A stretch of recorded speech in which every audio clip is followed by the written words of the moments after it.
নমস্কার আর good morning বন্ধুরা, কেমন আছেন সবাই? আমি আজকে চরম ব্যস্ততা আমার আজকে। তার কারণ আজকে হচ্ছে একটা স্পেশাল দিন। তো স্পেশাল দিন বলতে আজকে সৃষ্টির জন্মদিন। আর ওই জন্য বাড়িতে খাওয়া দাওয়া, আত্মীয় স্বজন কিছু আসবে, আর লোকাল কিছু নিমন্ত্রিত আছে। তো আর বাড়িতেই রান্না বান্না খাওয়া দাওয়ার অ্যারেঞ্জমেন্ট করা হয়েছে। তো আমি তো লেগে গেছি সকাল থেকে রান্নাবান্নার কাজে। আর কি কি করব তাছাড়াও টুকিটাকি যে সমস্ত কাজকর্মগুলো করব, তো আমি চেষ্টা করব আপনাদের সঙ্গে শেয়ার করতে। তো চলুন এখন রান্নাঘরে দেখিয়ে দিই কী হচ্ছে। এই যে এখানে এই কড়াইটা বের করেছি, একটু বড় সাইজের কড়াইটা। এখানে এই যে গাজর আর আলু ভাজা করছি, তার কারণ এটা এই যে বাঁধাকপি কেটে রেখেছি। বাঁধাকপিটা কালকে রাতে কেটে রেখেছিলাম। আর এখন যেটা রান্না করছি সেটা হচ্ছে নিজেদের খাওয়ার জন্য। এখন এখন যে রান্নাটা করছি আমি, এটা জন্মদিনের রান্না না, এটা হচ্ছে নিজেদের খাওয়া দাওয়ার জন্য। আর একটু বেশি করে নিয়েছি, দুপুরের দিকে যদি কিছু গেস্ট আসে, তারা যদি খায় বাড়িতে, তো ওই জন্য একটু বেশি করে রান্না করতে হবে। বোয়াল মাছ এনেছে এই যে, তো এই বোয়াল মাছ, বাঁধাকপি আর শাক এনেছে, এগুলো এখন রান্না করব। আর তারপর থেকে বিকেল থেকে জন্মদিনের রান্নার আয়োজন হবে। তো আমি কিছু কিছু প্রিপারেশন করে রেখেছি, কালকে রাতেই রসুন ছুলে রেখেছি, আদা ছুলে রেখেছি। তো মশলা করাটা বাকি আছে। তো টুকিটাকি সমস্ত কাজই শেয়ার করব, আপনারা আজকের ভিডিওটা দেখুন। আর হ্যাঁ, সৃষ্টিকে কিন্তু অবশ্যই আশীর্বাদ করবেন, আজকে ওর জন্মদিন তো। আর তাহলে পরে আবার কী কী করছি শেয়ার করছি। একা হাতে এই সমস্ত আয়োজন করতে গেলে আগের দিন থেকে কিছুটা প্রিপারেশন নিয়ে রাখতে হয়। ওই জন্য আমিও আগের দিন থেকে কিছুটা কাজ করে রেখেছি। এখানে মটর ভিজিয়ে রেখেছি, কিছুটা পরিমাণ মটর নিয়ে নিয়েছিলাম। কারণ সারা রাত মটরটা না ভিজলে পরের দিন ঘুগনিটা ভালো হবে না। আর ঘুগনি করেছিলাম, হ্যাঁ, যেগুলো যেগুলো আয়োজন করেছিলাম আমি আগেই আপনাদের বলে দিই। লুচির সঙ্গে পায়েস, ঘুগনি আর ভাত হয়েছিল। ভাতের সঙ্গে মাংস, ডাল আর পাঁপড় ভাজা, সিম্পল আয়োজনই করেছিলাম। আর দই মিষ্টি যেগুলো থাকে, চাটনি। তো চাটনি আর মাংস এই দুটো রান্না আমার হাজব্যান্ড করেছিল, আর বাকিগুলো আমিই করেছিলাম। তো মাংসটা আমাদের ছাদে হয়েছিল, ছাদের ফুল বাগানের মধ্যেখানে। আর বাকি সমস্ত রান্নাগুলো নিচেই করেছি আমি। তো এখানে আগের দিন আমি যে সমস্ত প্রিপারেশনগুলো করে রাখছিলাম, তো সেগুলোর একটু ভিডিও করে রেখেছিলাম। তেল মশলাগুলো জায়গা মতন রেখে নিচ্ছিলাম। কারণ পরের দিন আমি জানি এগুলো করতে, মানে এগুলো করতেই অনেক সময় লেগে যাবে। তাহলে আসল কাজ কি করে করব? আসলে এই সমস্ত অনুষ্ঠান কিন্তু বাড়িতে করতে ইচ্ছে করে। বড় করে একটু পুজো পার্বণ বা জন্মদিনের আয়োজন করে লোকজনদের খাওয়াতে ভালোই লাগে। কিন্তু একা মানুষের পক্ষে একটু ঝামেলাও হয়ে যায়। আর আমি তো মানে খুব যে কাজের তা না, কিন্তু যথেষ্ট পরিমাণ চেষ্টা করি। ওইজন্য নিজের শরীরের উপর দিয়েও কিছুটা চলে যায়, যেহেতু খুব বেশি তো অভ্যেস নেই। বাড়িতে ২ জন মানুষ, অল্প কিছু রান্নাবান্না করলেই হয়ে যায়। তো ওইজন্য বেশি মানুষের আয়োজন করতে গেলে আগে থেকে একটু প্রিপারেশন এর দরকার হয়। এই যে আগের দিন কিছু মশলাপাতি এনে রেখেছিল, তো সেগুলো আমি জায়গা মতন রেখে দিচ্ছিলাম। পরের দিন যাতে সবকিছু হাতের কাছে পাওয়া যায়। আসলে এখন জন্মদিনের আয়োজনে আমি দেখেছি অনেক বাড়িতেই বাইরে থেকে খাবার নিয়ে এসে বলা হয়, মানে অল্প কিছু লোকের। বেশি লোকজন হলে সেক্ষেত্রে তো লজ বুকিং বা পাচক রেখে রান্না করানো হয়। তো সেক্ষেত্রে আলাদা, সেক্ষেত্রে আয়োজনটা একটু বেশি বড় হয়। তো আমাদের তো অত বড় আয়োজন না। তো আশেপাশের কিছু বাচ্চা-কাচ্চা, তাদের মায়েদের সহ এরকম বলেছিলাম, আর কিছু গেস্ট ছিল।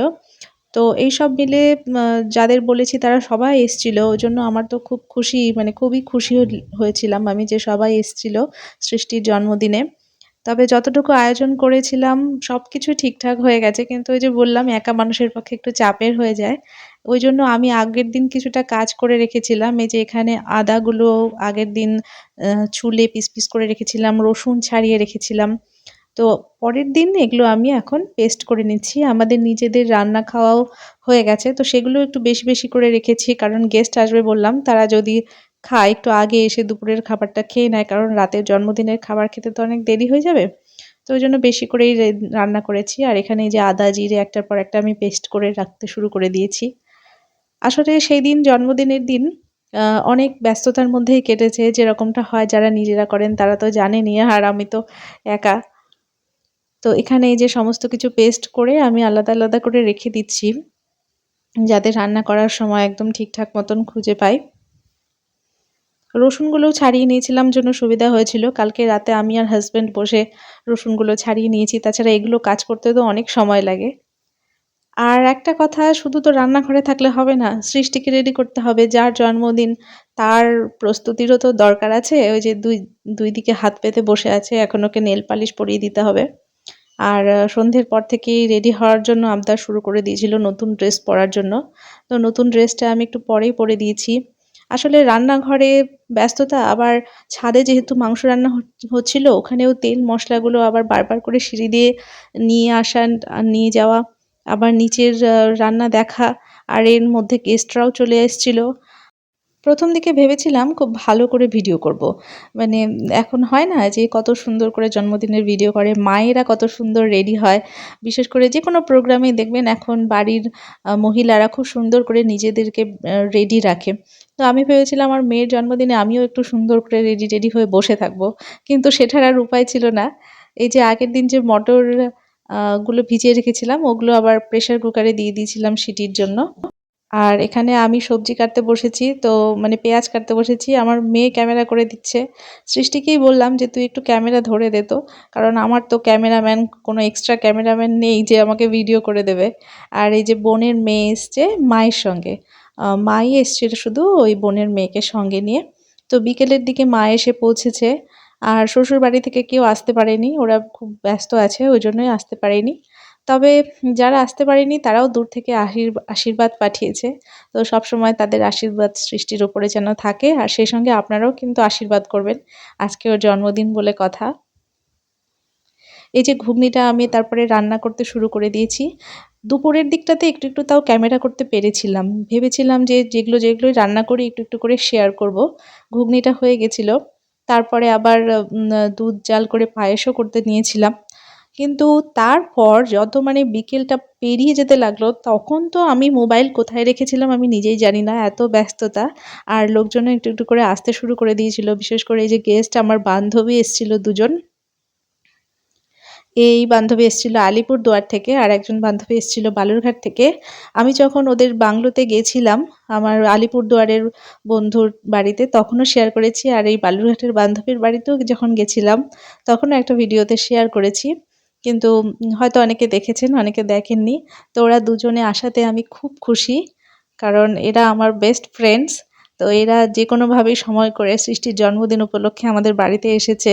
এটা আমার কাছে খুব আনন্দের। আর সৃষ্টির বাবা এখানে জন্মদিনের কেকটা খোলার ব্যবস্থা করছে। কারণ আশেপাশের বাচ্চারা সবাই চলে এসছে আর কেক কাটার সময় হয়ে গেছে। বাচ্চাদের অনুষ্ঠান যেহেতু, ওইজন্য খুব বেশি রাত করা উচিত না। আর এই কেকটা পেয়ে আমার সৃষ্টি যে কি খুশি, ওই দেখুন। ওর ফেভারিট কেক, ও সবসময় বলছিল যে আমি ডল কেক নেবো আমার হ্যাপি বার্থডেতে। তো সেই মতন ডল কেক চলে এসছে, আরও খুব খুশি। আর আমি এ ফাঁকে একটু রেডি হয়ে নিয়েছি। কিন্তু আমাকে ভিডিও করারও কারো সময় নেই। আর আমি নিজেও করব তো সেরকম কোনো সময় নেই। তো এখানে ওই যে কেকটা বের করে নিল আমার হাসব্যান্ড। তো এখন জন্মদিনের পুরো দমে পার্টি শুরু হয়ে গেছে। কিন্তু দুঃখের বিষয় রান্নাবান্না কিছুই শেয়ার করতে পারিনি। ভেবেছিলাম আমার হাসব্যান্ড যখন বড় কড়াইয়ে রান্না করছে, ওর খুন্তি নাড়া একটু দেখাবো। কিন্তু সেটাও আর হয়নি। তো এখানে সৃষ্টিকে আশীর্বাদ করে নিচ্ছে আমার হাসব্যান্ড। তো তারপরে সবাই একটু করে আশীর্বাদ করে নিয়েছে একে। মানে সবাই বলতে সমস্ত গেস্ট দিয়ে আশীর্বাদ করালে তো অনেক দেরি হয়ে যায়। মা করেছে, তারপরে কিছু অতিথিরা এসেছিল, তো তারা আশীর্বাদ পর্বটা সেরে নিয়েছে।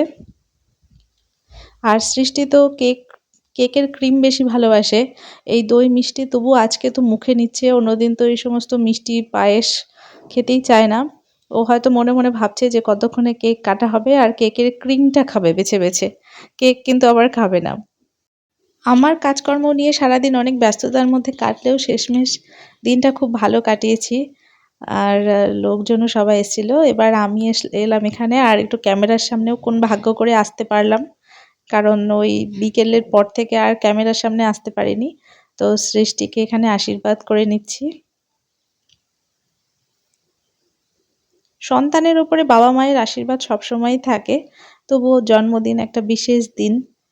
আর এখন তো বাচ্চাদের একটু বিশেষ আবদার থাকে জন্মদিন উপলক্ষে। এটা ওটা চায়।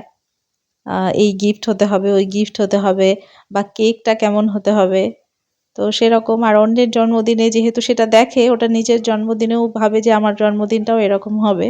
আর এবছর এই বাড়িতে আমাদের ১ম জন্মদিন। আমাদের বাড়ির তো ১ বছর হয়ে গেছে। আর সৃষ্টির যখন লাস্ট বার্থডে হয়েছিল তখন সেটা ভাড়া বাড়িতে। আর আমার মা এখানে ওকে শাড়ি গিফট করলো, শাড়ি, সায়া, ব্লাউজ। তো আমি বললাম, "তুমি এগুলো কি তত্ত্ব পাঠালে নাকি এখনই? অ্যা যে শাড়ি, সায়া, ব্লাউজ গিফট করলে?" আসলে সৃষ্টিরই আবদার ছিল শাড়ি পরবে, লাল পাড় দিয়ে সাদা শাড়ি। তো মা সেরকমই একটা খুব সুন্দর শাড়ি এনেছে। আর এখানে আশীর্বাদ করে নিচ্ছে।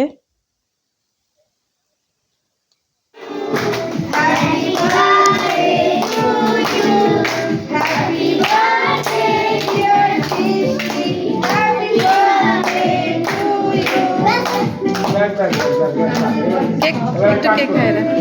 যেহেতু খুব বেশি ভিডিও আর করতে পারিনি, ওই জন্য একটু ছবি শেয়ার করে দিলাম লাস্টের দিকে। এখানে কিছু ছবি আমরা তুলেছিলাম, সেগুলোই শেয়ার করলাম। আর আজকের ভিডিওটাও আর খুব বেশি বড় করব না। তবুও যারা দেখছেন তাদের যদি ভালো লাগে সঙ্গে থাকবেন এভাবেই। দেখার জন্য অনেক ধন্যবাদ।